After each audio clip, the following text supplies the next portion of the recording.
TTD పాలక మండలి నిర్ణయాలపై సనాతన ధర్మ పరిరక్షణ సమితి హర్షం వ్యక్తం చేసింది.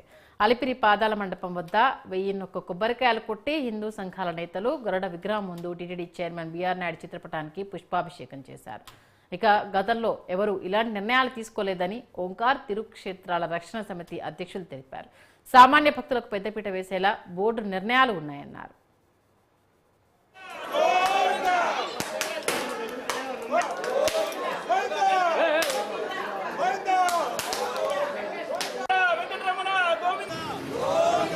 తిరుమల తిరుపతి దేవస్థానం చరిత్రలో ఏ బోర్డు చైర్మన్ తీసుకున్నటువంటి నిర్ణయాలు చైర్మన్ బిఆర్ నాయుడు గారు నవ్వుతో భవిష్యత్తు అనే విధంగా ఈ రోజు నిర్ణయాలు తీసుకున్నారు. ప్రధానంగా ఎప్పటి నుంచో టీటీడీలో ఒక సమస్య తిష్ట వేసుకొని కూర్చుంది. ఆ సమస్య ఏంటంటే తిరుమల తిరుపతి దేవస్థానంలో అన్ని మత ఉద్యోగస్తులు వారిని వీఆర్ ఇప్పిస్తామని లేకపోతే ప్రభుత్వ సంస్థలకు బదిలీ చేస్తామని చెప్పి నిర్ణయం తీసుకోవడం ఈరోజు యావత్తు హిందూ సమాజం కూడా హర్షిస్తుంది.